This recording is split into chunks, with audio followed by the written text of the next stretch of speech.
What's up, you guys, and welcome to another episode of the Variety Views. I'm your host, the Variety Vendor, and I'm here to review NXT In Your House, the first WWE produced In Your House pay-per-view in 19 years. And I gotta say that I actually enjoyed it, more so than I thought I would, because going into it, I thought that the whole appeal of it was the, in your house, tagline, the whole idea of it. And I didn't think that they would take it as far as they did. And also, some of the matches were really good. I really, really enjoyed them. Not all of them, but some of them I really, really enjoyed. So we start off the show right away with the old school intro recreated for NXT, and it was so good. It was so good. It gave me goosebumps. I had a giant smile on my face, and my inner child was just beaming with joy. And I really, I almost was in tears and how happy I was. And then Todd Pettengill was there, and I don't know, like, I wish that he would do more stuff with WWE. He sells things so well. I think he's absolutely magnificent. He's got that cheesy, infomercial type of guy, but that type of aura. But at the same time, he sells really well. And he's funny. Sometimes you're like, hey, what you just said isn't really that funny, but he's charming. There is charm to his comedy. There's charm to his humor. There's a lot of things about him that I always thought was very appealing. He's kind of like Michael Cole, but he's more self-aware. That's what I love about Todd Pettengill, which is funny because Todd Pettengill is one of the the one that advocated for Michael Cole to get a job in WWE. So of course that a lot of the Michael Cole, I always thought that the way that Michael Cole usually does things is kind of like it's tailored after Todd Pettengill. So we get to the first match. Mia Yim, Shotzi Blackheart, and Tegan Nox going up against Candice, LeRae, Dakota Kai, and Raquel González. And I haven't seen NXT in a while. There are some weeks where I just skip it. I either don't have the time or don't have the energy to actually watch NXT. Especially nowadays, it was a chore to begin with. To see so many WWE wrestling shows, but now it's even more tiring, with the whole pandemic. So I decided to give this a shot, and when I watched the show, I was so happy, especially as soon as I read In Your House, that sucked me in right away. Now the fact that I haven't seen this in a long time, and still, it's been like 5 monmonths, and still Tegan Nox is still feuding with Dakota Kai. Well, it's been more than 5 months, actually. It was since War Games last year, so more than 6 months. 6 or 7 months. They've been feuding. And I'm not interested. I really don't care about Tegan Nox versus Dakota Kai. I really hope that Tegan Nox is feuding with somebody else, and I'm going to have to check out NXT this week to see if she's feuding with somebody else, because there's not many things that is appealing about Tegan Nox. And Raquel González, I like her power, the stuff that she was trying to do in this match, where she doesn't do much, which is exactly what you need with a monster heel. And there was a little bit of miscommunication here, so maybe Raquel González will feud with Dakota Kai, but at the same time, I don't want them to break up, especially not now, because Dakota Kai, Raquel González is the only thing that she has going for her. That's the only thing that makes Dakota Kai. She sells really well, and she has a bodyguard. That's great. That means, like, whenever she wins, she has a reason in winning, and it's more believable to have a you know, a bodyguard with her, you know, to help her out win those matches. So you got to have, you know, Raquel González in her corner all the time. Candice LeRae is like a more perfect Alexa Bliss, you know, because she has the mic skills, she has the you know, the movement, you know, down pat, where she knows what to do and when to do it.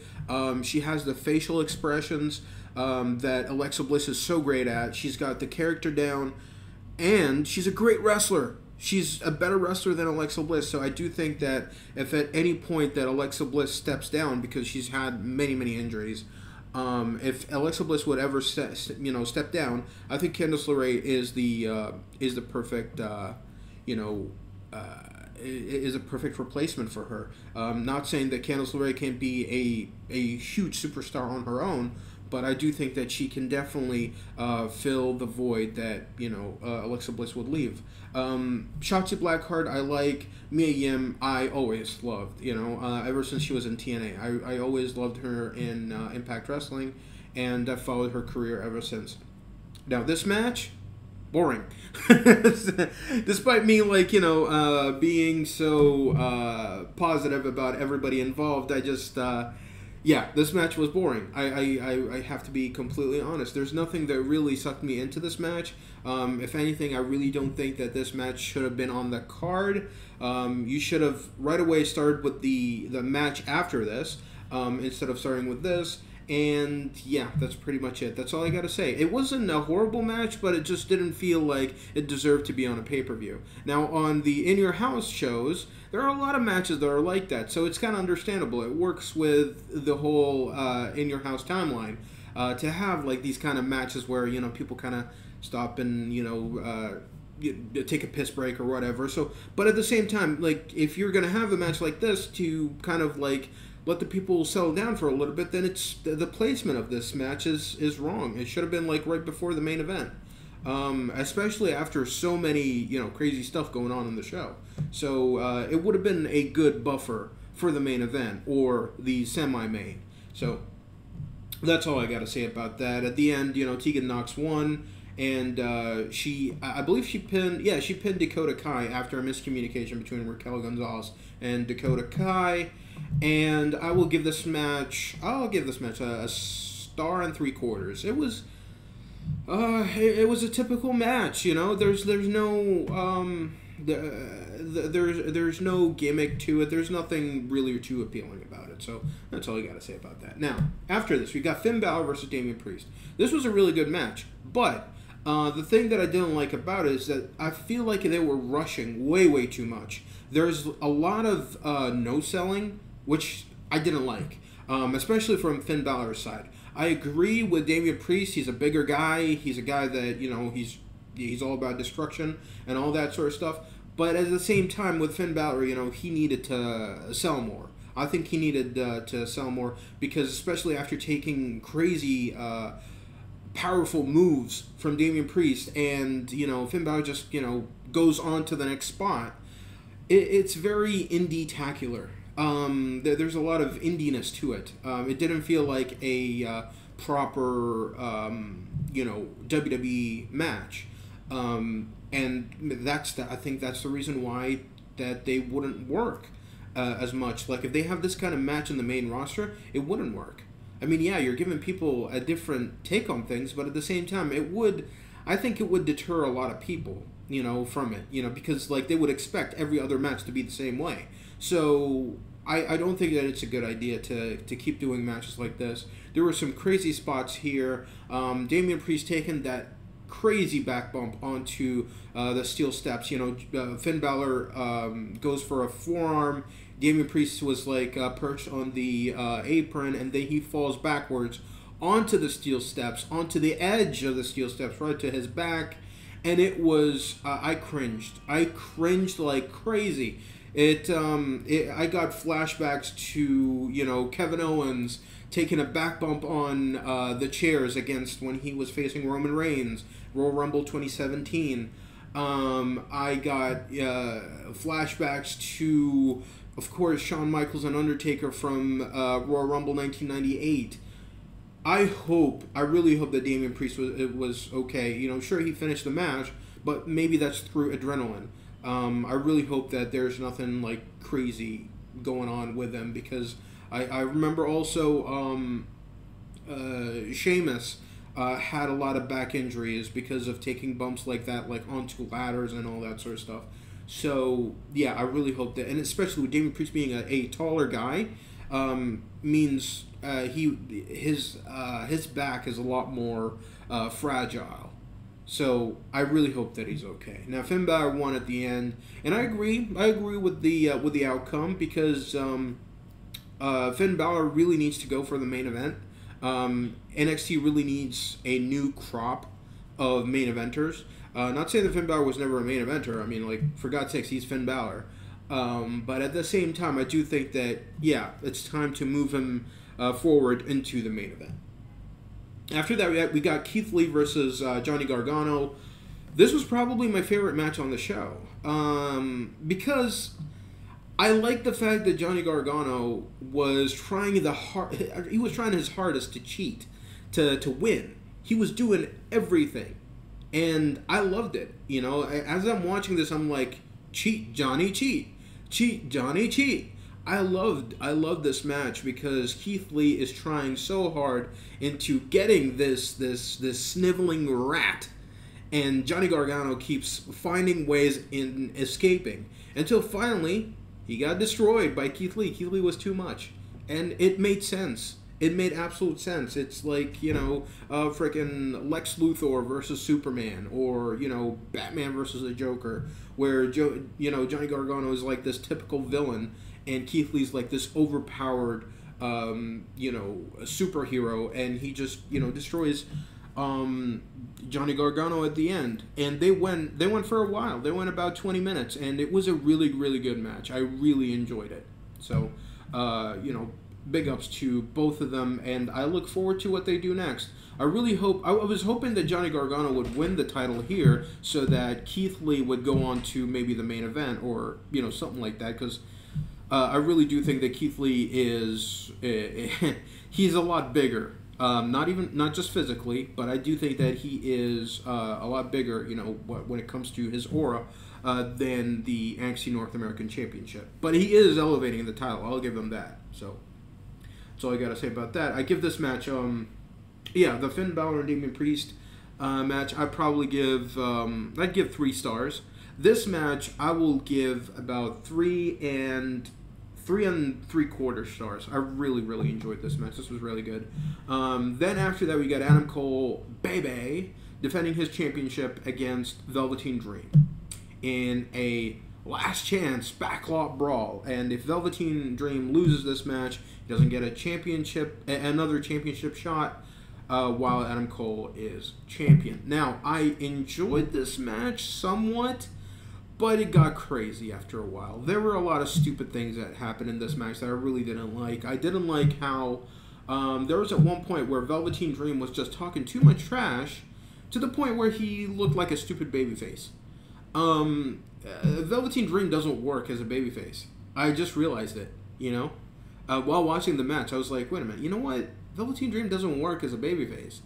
He is so good at being a heel. And, when he turned babyface, he didn't change the way he does things. He still does the same stuff. Still has people, still plays mind games with his, with his pants whenever he would print, somebody's family to his pants, to his tights. And, talking a lot of trash. And it's like, like Stone Cold was one thing, where he would, talk a lot of trash. The Rock was another thing, where he would talk a lot of trash. But they never were stupid. Like, I don't think that at any point, or, it was very rare, where they would do anything stupid. Where they would talk so much trash that they would take their eye off the ball. And I didn't like that. I didn't like that here. And Adam Cole was so focused in this match. And it kind of felt like Adam Cole was playing the babyface. Because Adam Cole is... I always had a problem with some of Adam Cole's matches. And that is, sometimes he is overpowered.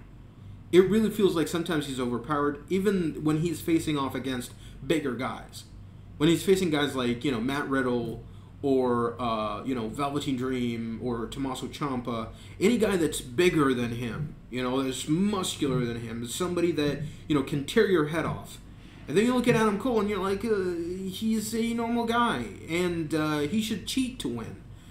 That's why I like the whole cast thing, when he had the his hand in a cast back in November. It was a good way to, beat guys, but he never used it.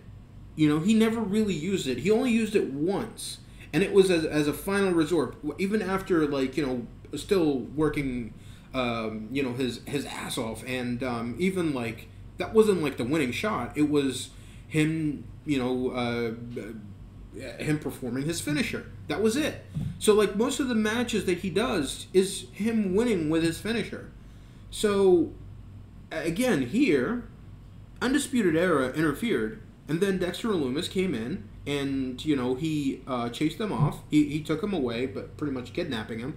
And the way that he kidnapped them was kind of stupid, because, you see the Undisputed Era take so much punishment, but a couple of punches, and, they're taken out, and then thrown into the trunk of a car, and then Dexter Lumis just goes away.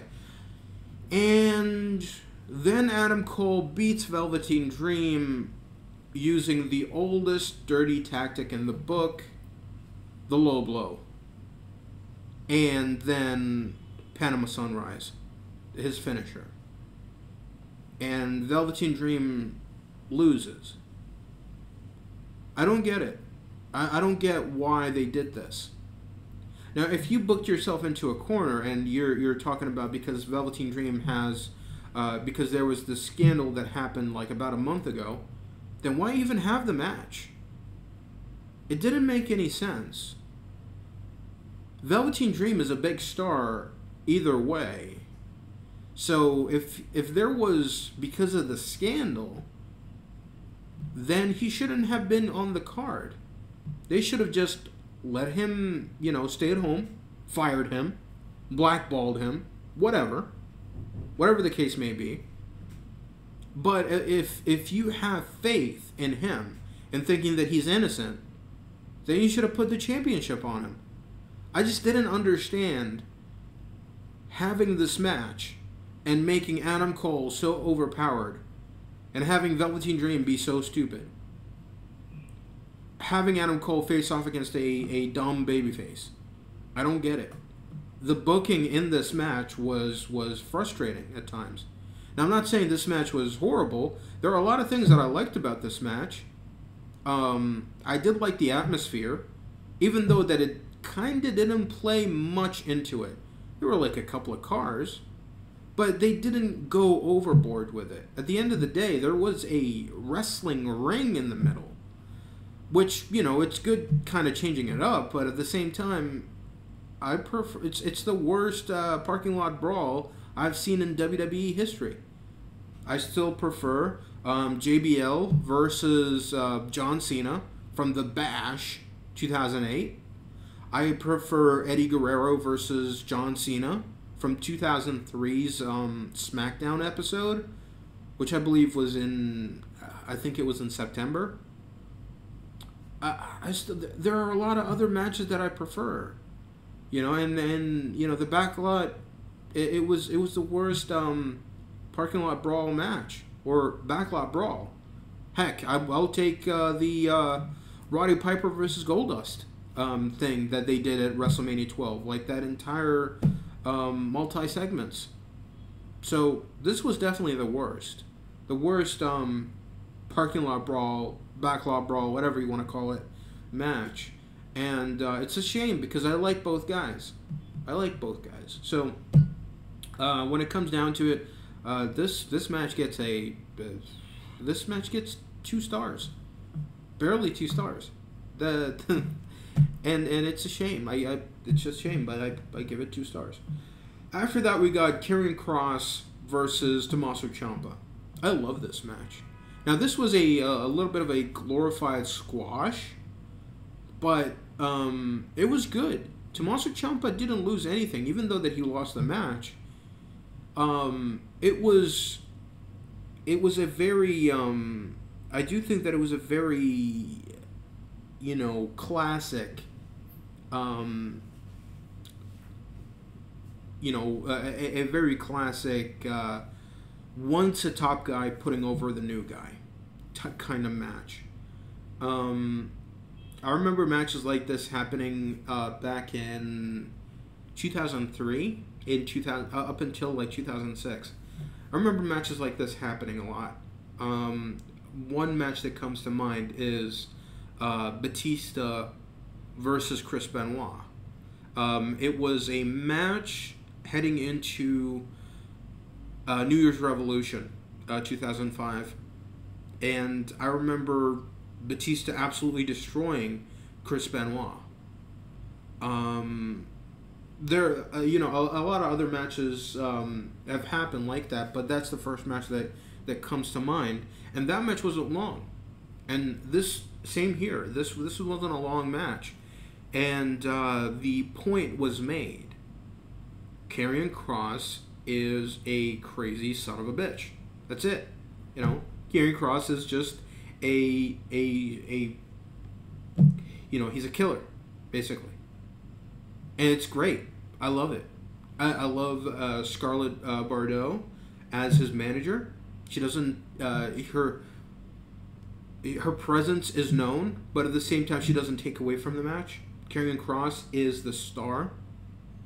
And I've heard Jim Cornette kind of describe this tandem as Mark Merrow and Sable. I don't see it. I don't think so. I think it's more Undertaker and Paul Bearer. That's how good they are together. Scarlett is so good in her role, and Karrion Kross is the star. So Scarlett is the garnish to Karrion Kross's main course, and I love this. I love this match. I really enjoyed this. It was one of the best squashes ever booked by WWE, because Tommaso Ciampa played his role so well. He put over Karrion Kross like $1,000,000. The no selling that Karrion does. Not saying that he no sold the entire match, but when he fires up, he fires up. So this was great. I love this. I can't give it a rating per se, because this was a squash match. But if I would have to, then I'd probably give it like three stars. This was so good. This was so good. I really liked it. The only thing that would have gone over the top is if this was a longer match, if this was an actual feud. But I do believe that this is the last we would see between Karrion Kross and Tommaso Ciampa, unless that they're going to go for another match. I mean, if they are, then sign me up. I love Karrion Kross and I love Tommaso Ciampa, so them going at it again, I have no problem with. If it was up to me, hold this off. Come back to it later down the line, when Karrion Kross wins a championship. Then you can have them feud again.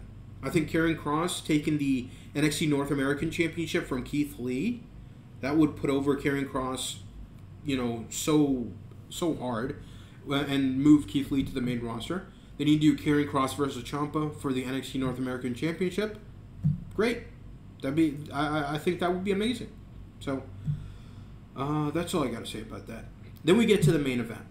Io Shirai versus Charlotte Flair versus Rhea Ripley for the NXT Women's Championship. I was so glad that this was the main event, because I thought that it was going to be the parking lot brawl. But in my mind, I was like, no, you should have the NXT Women's Championship main event, because you can't end the show on a gimmick match like that, because you don't know how the fans will react. So you don't want them to, have a anticlimactic ending. And thank God they didn't use the parking lot brawl, because if they did, then yeah, the show wouldn't have been as enjoyable. It would probably turned a lot of people off and turned away a lot of new fans, I think. So the match was really good.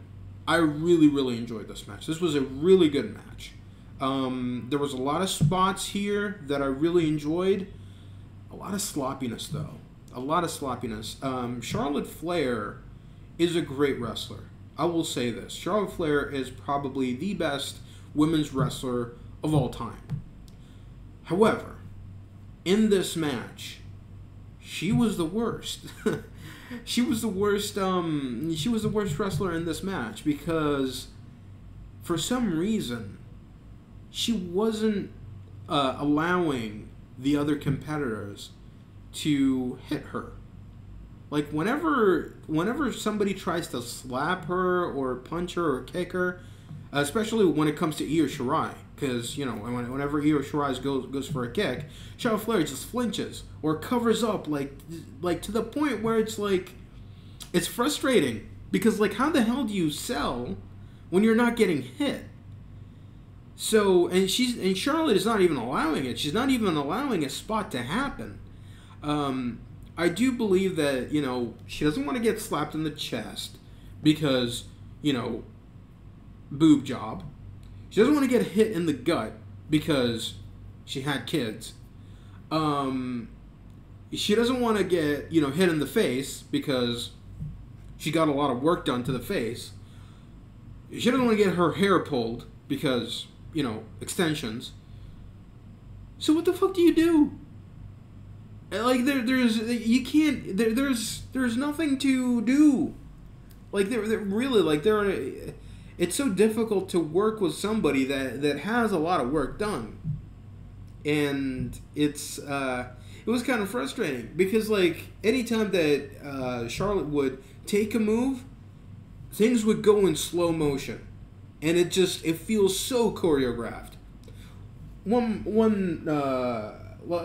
spot comes to mind, and this was very early in the match. Io goes for a Hurricane Rana from the apron. Jumps off, gets Charlotte Flair in the head scissors, and then it's just in slow motion, and Io flips, and then Charlotte's take a second, and then she flips. And it just looked so fake. Another time is like when they're fighting towards the entrance area, and everybody's just punching each other, and like it kind of felt like Charlotte was mouthing to Io's like hey, take it easy, don't hurt me, and to the point where Io was like giving the lightest taps, so light, and it's frustrating. It's frustrating for something like that to happen, especially for the main event. Sometimes in the main event you gotta allow a little bit of violence. I mean, it's not ballet like everybody says. It's not ballet. There needs to be a little bit of aggressiveness to it. There needs to be it's not like it's a house show or a regular episode of NXT. It's the pay-per-view. It's the main event. They put you in the main event for a reason. They got a lot of faith in you, so you need to, do your best. And it really didn't feel like this was Charlotte's best. But either way, this match was spectacular. There was a lot of things that I really enjoyed. Stuff with Io and Rhea Ripley, I really liked. Io doing that crazy dive from the top. And like the ending was very good. I really liked the ending. Some people might have a problem with the ending because Charlotte Flair had Rhea Ripley in the figure 4, right? And then Io hit a devastating moonsault where her knee hit Rhea's face. Like, I think that was a shoot. Like, she hit her right in the face. Because, like, as soon as she did that, Rhea was just knocked out. And I think, I hope that she didn't suffer a concussion. But it looked like that she did. Like, it looked brutal. And, when that happened, and Charlotte had her in the figure 4, because, I've seen people get pinned by the figure 4. When Ric Flair used to do, like, that's how Ric Flair won his second WWF Championship. was by pinning Randy Savage with the figure 4. Now here, it makes sense because when Io hit Rhea, Charlotte kind of took her left leg off, the leverage, so the move wasn't properly applied anymore. It stopped becoming a submission move, and she was trying to get out, but her leg was tied up. So then Io pinned Rhea, so there's no dispute. Io is the new champion. So I have no problem with this finish. I really like this finish. Now, what do you do after this? I think this was a really good. I think this was the right call. This was the perfect time to put the championship on Io. Io needs new challengers, and I think Io versus Candice LeRae for the NXT Women's Championship.